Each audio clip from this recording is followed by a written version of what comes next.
Hello and welcome to AI for HR podcast. In this podcast, we meet HR leaders, analysts, AI experts, policy experts across the globe to discuss all things about HR, talent attraction, and AI for HR. I'm Keshavan, co-founder and CEO of Krita.ai.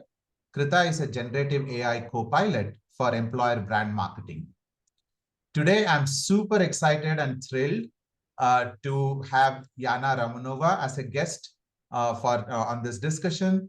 Yana heads employer branding or HR brand at Semrush. Welcome, Yana. Thank you. Thank you. Thanks for inviting me.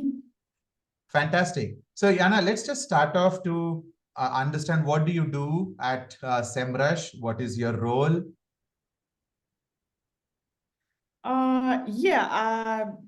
I guess I should start with some welcoming, right? Say hi, everyone. And as Kesavan said, my name is Yana. That's right. I live in Berlin, Germany, and work for Semrush as a head of HR brand team or employer brand team, you name it, because don't be confused, because I know employer branding is more common. But in Semrush, we use HR brand within the company. So I guess I will use two these definitions. Please pay attention to this. My team is responsible for any employer brand activities around the world. And our main mission, I would say, is to show people how great Semrush is a place to be and the place to work. Yeah. Fantastic. That's a great introduction actually to both employer brand in itself and also what you do. But I looked at your profile and you made a shift from traditional marketing to employer branding. And I'm very curious to learn, how did the shift happen for you? Yeah, you're right. It was very organically, I would say, because I always say that employer branding is a marketing with one difference. You sell not a product or service, you, let's say, sell a place to work. And this is what we do at Semrush. And you're right, definitely my work experience before Semrush lay in marketing sphere only, and I worked for advertising agencies, gym clubs, and did some marketing campaigns, social media marketing. I organized events, and then I started at Semrush. I accepted the offer because I had something that could help the company. And I had experience that match the company's future plans and ongoing projects. So here we go. And I can say that I started to do something really different once I started my career at Semrush. Of course, tech sphere influence on your, daily tasks, your approach to work, your workflow. But in general, we still do marketing. And as example, once I started, my first project were organization of some huge offline event for marketers and social media again. So it's no big difference. Yeah, that's why, very organically. Oh, fantastic, fantastic. I would love to know if you're able to point out one or two things that you really love about employer branding. What would that be? It's a good question. I guess I like variety of tasks because in employer brand, you can do everything and everything will be helpful for your brand. For example, podcasts, of course, TikTok filmings, for sure, like outdoor ads, yes, super, let's do it. But don't get me wrong here, because of course, all your projects should be aligned with business goals, with your budgets, with your target audience needs. But anyway, this sphere still providing you a lot of opportunities to stay creative, to be creative for your crazy ideas. And that's why I love HR brand or employer brand. Yeah. Fantastic. So when you joined Semrush to lead Semrush employer branding, how did this journey of discovering the employer brand at Semrush come about? Or how did you go about creating the Semrush employer brand? The main goal is hiring for us because we operate on very competitive market, and a lot of companies here offer very good packages, very interesting working condition, good salaries, and it's not enough just to doing the same. You should really stand out from the crowd, and here our goal is to increase loyalty of our candidates and increase awareness about our brand before our recruiters will call you. This is our goal, and this is why we started this employer brand direction at Semrush, and I guess it was in 2015 or 2016, like that. Of course, since that time, a lot of things has changed, like allocations, metrics, our approaches, projects, strategies, and so on. But business still needs HR brand, and that's perfect. Yep, fantastic. You mentioned that the main purpose is to attract talent. At the same time, I noticed, again, this is by following your LinkedIn posts, that there is a lot of, you're also using this for engaging your employees in your company. How are you using your employer brand to engage or rally your employees?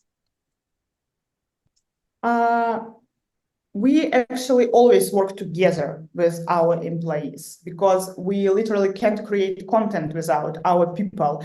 Our videos, our photos, everything featured real people, real employees, and we always ask for their opinion, and we even, test our new ideas and projects with them before it's go public. So it's about very close cooperation with them, and it's thankfully to our culture of our company, because our employee know exactly that we need their opinion and we would like to hear them, and that's why they're very loyal, and open, and they always care about everything we do. For example, if you post something on Instagram and make some typo, you will receive like 10 messages. Oh my God, you made a typo, please change it, because they really care about that. And this is, very pleasant moment of our work, and it makes our job easier. This is fantastic. So I wanted to touch base upon some of the best practices and lessons learned in the time that you have spent building the Semrush employer brand. So let's start with a success story that you can share about at Semrush, how employer brand helped you and or your organization. Any one success story would be awesome. Okay, I guess I can name one of them, and it will be candidate journey map, because from my point of view, this decision to build this map was the best decision ever, because this project helped us to see numerous of weak points in our processes, and we were able to change it with some projects, initiatives, and so on. And one key insight we got from that time is that your HR brand or your content you created should be in the right place, in the right time, and it has to solve candidates' problem. And once you build this map, you literally can see how is it possible and where is it possible. We also tailored some content for all touch points, like social media, blogs, events, etc., and like where our brand meet our candidates, and we made it as suitable and useful as possible, and it immediately brought us some results. For example, number of CVs that we get from HR brand campaigns and sources increased by 15 or 12%, like that. Mm-hmm. Or, for example, we noticed that our candidates experience some, I wouldn't say it's negative feelings, but some fears, once they apply, once they just going through the process, and we created the content, we adapt our emails from recruiters, the scenario for calls, and cover all these needs and try to calm them down and so on. And again, it was very helpful because our response rate was increased a lot. So candidate journey map is definitely a success story, and I recommend everyone to build it in case you still don't have it. Fantastic, fantastic. Moving on, I also noticed in a lot of the advertisements that you do on LinkedIn or post, you have weaved in your employer brand story very well. And you also ran some experiments. I saw one recently that you did where you tried with two different options for a job post. One with a very short message and one which had a more longer message. I'm very curious, what did you find out and what was that experiment about, and what kind of what lessons did you learn from that? Yes, I guess in that case, with these two images, when we launched this, we could already predict the results, honestly. And definitely 99% of clicks came from campaigns featuring the name of the roles and not from the image with this motivational quote, with photo of our employees and so on. Because once you launch something on social media, you literally have 1 or 2 seconds to catch readers' attention, because we are scrolling our feed, right? And we just don't care. So we learned, or I can say we confirmed once again, one simple thought here. Keep your motivational content for some organic feed, for your blogs and so on, but not for paid promo. Because the shorter and clearer the message, the better. And always remember the timing you have, this 1-2 seconds, maybe even less. So yeah, it was experiment. Fantastic. Just for the audiences to know, we are talking about this advertisement that the Semrush team ran, and looks like the first one really got the results as predicted, as you said, Yana, correct? Yeah, correct. Open role sales manager, it was most successful then. Most successful. Okay, fantastic. The next part I wanted to understand is how organizations go through this employer brand and EVP creation.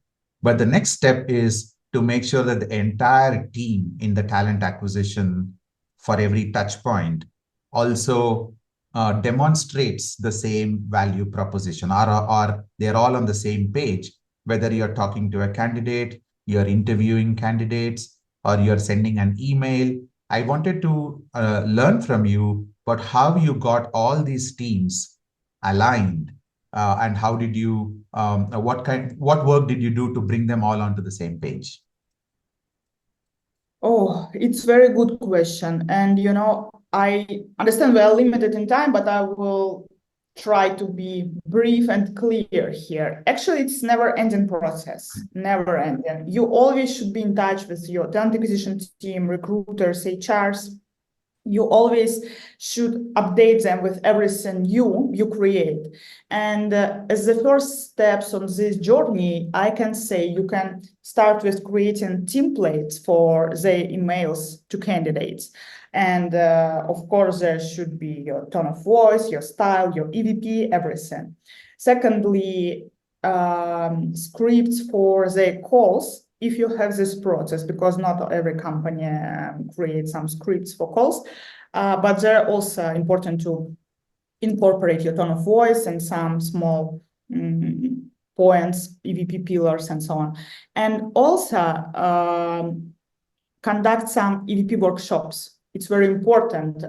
Explain to your talent acquisition team why it's important to put your main pillars into the basis of all communications with candidates. Provide some maybe tips that could help to keep it aligned with your tone of voice, because it's just your main tool and it should be understandable on their side. It's not just 3-5 main values. Yeah, it's a tool that you can use in your daily work.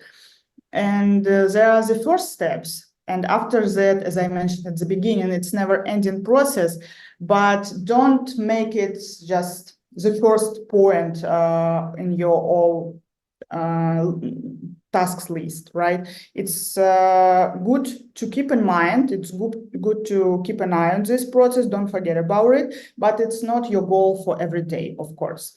And yeah, just everything that happened in HR, I guess, contributes to HR brand. And this thought I always tell my team, like, don't see it's just not about you. Everything that happened in HR, every single conversation with employees, with candidates, I don't know, some reputational cases, everything influenced to HR brand. Yeah, So I read somewhere that HR brand is actually the collection or the compound of the reputation that you collect over a period of time, right? So that's the brand. You have your EVP, but the brand is really the reputation that you collected over a period of time, whether it is through your employees or your any candidate that you have ever touched. For example, you wrote a fantastic LinkedIn post about taking candidate feedback. Uh, you know, that was refreshing because again, not everybody does that consistently, but it is also a reflection of your employer brand that collects a certain reputation, and that actually becomes the overall brand of your company. So that's a very well said, articulated thing. Yeah. Anything that thank you. happens in HR or with people is contributing to your employer brand. That's true. Yeah, and you mentioned that like, yeah, brand is EVP, but not only EVP. Here, actually, EVP is how you'd like your brand should be perceived by people, right? But around this, it's just plenty of different calls, emails, reviews from candidates, and of course, it builds your brand in general. Yeah. That is true. Fantastic.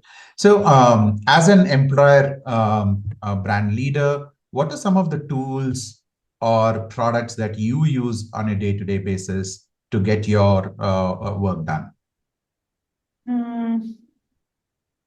Looker is a platform where we build our dashboards, brand dashboards, and I check it daily, and all my team members check it daily because they are all our metrics. What else? Google Analytics, but partially it's on Looker as well. And I guess EVP, if we can name it as a tool, EVP, yeah, daily. Yeah, yeah. Are you using any AI tools for creation of content or your blogs or anything like that at this moment? Yeah, ChatGPT, of course, but it's like it's not the main tool. We still do it manually. But it's a good question because yesterday we discussed it with the team. According to the last research, we have known that people prefer AI content right now. I will share the link after our podcast. It's very interesting, actually. Yeah, yeah. Fantastic. Great, great.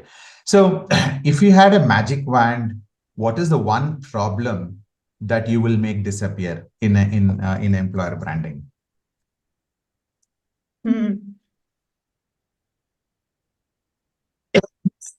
Employer branding. Maybe it's not only an employer branding, but my personal preferences. Right now, I learn German language as a foreign one, and I would like to understand all the languages in the world, and if I can have this magic tool, magic wand, maybe a language barrier should be disappeared. And for me as a marketer, as a HR brand specialist, it's extremely important to understand all the languages and culture behind that. And, maybe it could help with some localizations and so on. Oh, fantastic. Fantastic. I think some of those problems, I think AI is looking at. So hopefully we'll have tools to help us in the future. Yeah. Yeah. I want to switch on to some quick fire questions. Apart from Semrush, what is your favorite employer brand? Spotify, I guess, because it was iconic brand for me once I started. and it still remains the same on the top of my list. I know there are, I guess, in a hiring freeze right now, because I checked the career page recently, and actually I found this career page very useful for HR brand specialists or employer brand specialists, because there are tons of inspirational ideas, but I noticed there are 0 roles, maybe a hiring freeze, but anyway, Spotify. Oh, fantastic. If you were to name one campaign, an employer brand campaign that you felt, oh, wow, that's inspiring, what would that campaign be?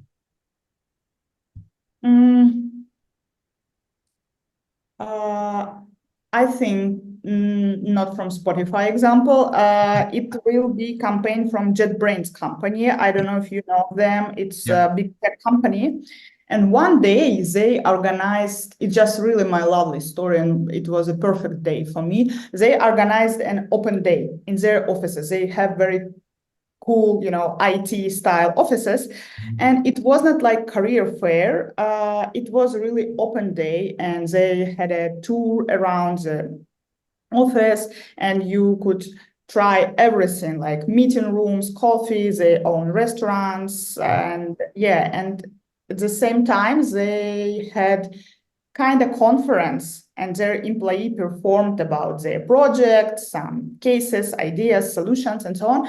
And for me, it's very simple idea, right? But for me, it was so inspiring, really. Maybe because of the level of organization, maybe because of the office. They really inspired me, and I always keep this idea in my mind. Yeah. Also, I mean, now that you say that, they gave a peek into their culture in a way to all the people who came in. So that's an awesome idea. I'll also think about that for our company. In the HR tech products that you use, which is the one product you cannot live without? I guess it's ATS for recruiters, because we download all our main stats to our dashboards from there. For now we use Recruitee. And it's the most important tool for us right now. Fantastic. Great. We spoke about Semrush employer brand, but we really did not state the EVP. So I just wanted to ask you, why should people join Semrush, or people should join Semrush because new stars are born there. It's like our EVP, our main slogan. So HR brand person speaking, right? Yeah. Fantastic. So I want to touch back upon the earlier point. When you started with employer branding, you went through your own journey. So I want to ask you, what is the one advice you like to give people who are starting a career in employer branding? Actually, always start with the goal. First of all, find answer to the question, what does this company need an employer brand for? Determine the goal after, and determine how will you understand that this goal was achieved. Because I have heard a lot of cases when people just, oh, we are doing employer brand. And I always say, why? What's your metrics? And they say to me, like, there are no metrics. We just do an employer brand. And say, okay, what for? What's the reason? We just would like to be well known in the sphere. And I again say, what for? Like, what's the reason? Just imagine when you came to the conference or some offline events and people say, you're from that company, that's cool. I say, okay, so that's the reason to do an employer brand and invest money. Good for you. Okay. Yeah. Fantastic. This is great, Yana. Thank you very much for sharing your experience and also sharing some of the best practices. I hope people who are listening to this will benefit a lot out of it. I really enjoyed talking and learning a little bit more about your journey and Semrush's journey. Thank you very much. Thank you. Thanks for inviting me, and thanks for this chat and your questions. Yeah, thank you very much. I hope it will be useful for our audience. It will surely. Thank you. Bye-bye. Thank you. Bye.